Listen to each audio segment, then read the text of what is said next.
खाकसार को आर्जियली कहते हैं। आप मेरे साथ सुन रहे हैं लखनऊ की तारीखों में दफ़ दिलचस्प किस्से।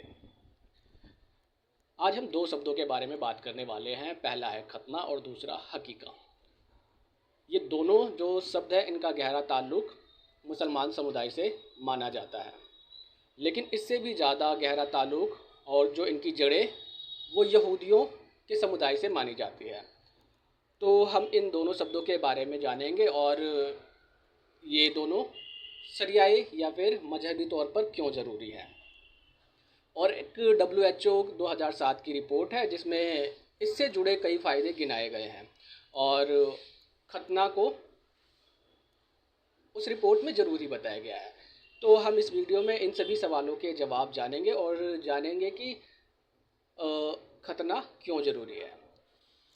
तो चलिए शुरू करते हैं और जानते हैं इन दोनों शब्दों के बारे में। क्या आप जानते हैं कि हकीका और खतना क्या होता है? नहीं, कोई बात नहीं।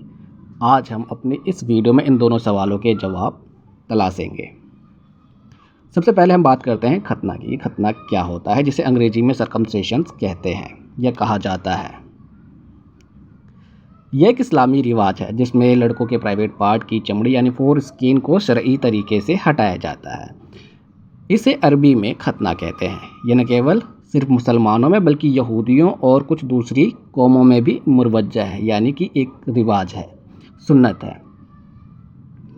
कब किया जाता है? इस्लाम में कोई सख्त उम्र तय नहीं है। ज़्यादातर जगहों पर 7 से 12 साल की उम्र में होता है। कुछ मुल्कों में जन्म के बाद अस्पताल में, तो कुछ बाद में घर पर तहजीबी रिवाज के साथ करते हैं। कैसे होता है? तो सबसे पहले दुआ पढ़ी जाती है, फिर साफ़ सुथरे तरीके से आमतौर पर डॉक्टर या माहिरीन जैसे हज्जाम इसे करता है। आजकल अस्पतालों में भी यह होता है क्योंकि आजकल बहुत से ऐसे केस देखने को मिल जाते हैं जिसमें इन्फेक्शन जैसे खतरे होते हैं। तो ऐसी चीज़ों से बचने के लिए इन्हें बड़े ही सावधानीपूर्वक के साथ किया जाता है। बात करते हैं कि इसकी बुनियाद क्यों पड़ी। तो खतने की जो जड़ें हैं वो इस्लाम से पहले की तारीख में पाई जाती है। इसे पैगंबर इब्राहिम अलैहिस्सलाम से जोड़कर देखा जाता है, या यूं कहें कि उन्हीं से इसकी शुरुआत हुई है। अब बात करते हैं इसके अगले सवाल की। बाज़ हदीस बयान करती है कि हज़रत मोहम्मद सल्लल्लाहु अलैहि वसल्लम ने फरमाया है कि 5 चीज़ें फितरत कुदरती इंसानी हालात का हिस्सा है। खतना, नाक के बाल काटना, बगल के बाल साफ़ करना, नाखून काटना और मूछें छोटी करना। ये सही हदीस की बुखारी में बयान है। अब कुरान इसको लेकर क्या कहता है? तो कुरान में इसको लेकर कोई साफ़ तौर पर जिक्र नहीं किया गया है, मगर हज़रत इब्राहिम अलैहिस्सलाम की सुन्नत को फॉलो करने की हिदायत सूरह नहल में बयान की गई है। अब बात करते हैं हकीका की कि हकीका क्या है। हकीका एक इस्लामी रिवाज है जो बच्चे के पैदा होने की खुशी में किया जाता है। इसमें बच्चे की तरफ से जानवर ज़बह किया जाता है और उसका गोश्त लोगों में बांटा जाता है और खुशी की दावत लोगों में दी जाती है। क्यों और कैसे किया जाता है? यह खुदा के शुक्राने में किया जाता है। खुदा ने उसे जो बेटा या बेटी के रूप में नेमत बख्शी है, उसकी खुशी में बच्चे का नाम रखा जाता है, सर के बाल काटे जाते हैं और बाल के वज़न के बराबर सोना या चांदी दान दिया जाता है। जानवर ज़बह कर कर गोश्त बांटा जाता है। खुशी की दावत की जाती है, जैसे कि पहले बयान किया जा चुका है। हकीका की बुनियाद क्यों पड़ी? हकीका की जड़ें भी हज़रत इब्राहिम अलैहिस्सलाम से मिलती है, मगर इसकी शरई बुनियाद इस्लाम में नबी सल्लल्लाहु अलैहि वसल्लम की सुन्नत से है। इस्लामी हवाले से हदीस में नबी ने फरमाया कि हर बच्चे के लिए उसका हकीका 7वें दिन उसका खून बहाओ, ज़बह करो, उसका नाम रखो और सर के बाल काटो। सुनन अबी दाऊद हदीस में बयान है। नबी ने अपने नातियों यानी हज़रत हसन और हुसैन का हकीका किया, जो सही मुस्लिम हदीस में बयान है। कुरान में साफ जिक्र नहीं है, मगर सूरह कसवर में कुर्बानी और खुशी की तलकीन है। हज़रत इब्राहिम से इसका ताल्लुक़। हज़रत इब्राहिम ने अपने बेटे हज़रत इस्माइल की कुर्बानी का ख्वाब देखा, जो अल्लाह ने बाद में भेड़ से बदल दिया। सूरह सफ़ात इस रस्म की शुरुआत यहीं से मानी जाती है। इस्लाम में इसे ज़ोरदार सुन्नत माना जाता है। हनफी मज़हब में इसे बहुत अहम समझा जाता है। शिया और सुन्नी दोनों इस पर ज़ोरदार तरीके से अमल करते हैं। मकसद और फ़ायदे मजहबी फ़ायदा, अल्लाह का शुक्रिया अदा करना कि उसने उन्हें जो बच्चा दिया है उसकी ज़िंदगी खैर व बरकत से शुरू करना। रूहानी फ़ायदा, हकीका को बच्चे की हिफाजत और बुराइयों से बचाव भी माना जाता है। बुनियाद की वजह नबी की सुन्नत हज़रत मोहम्मद सल्लल्लाहु अलैहि वसल्लम ने हकीका को रिवाज बनाया था कि बच्चे की ज़िंदगी खुशी और बरकत से शुरू हो। शुक्रिया, जन्म अल्लाह की नेमत है और हकीका उसका शुक्र है। खतने को लेकर WHO 2007 की रिपोर्ट क्या कहती है, आइए जानें। WHO ने खतने, ख़ास तौर पर मर्दों के खतने यानी कि मेल सर्कमसिशंस को सेहत के लिए फ़ायदेमंद तब माना जब इसकी अहमियत HIV की रोकथाम के वक्त सामने आई। मार्च 2007 में WHO और यूनेट्स यानी joint united nation programme on HIV AIDS ने मिलकर एक बयान जारी किया।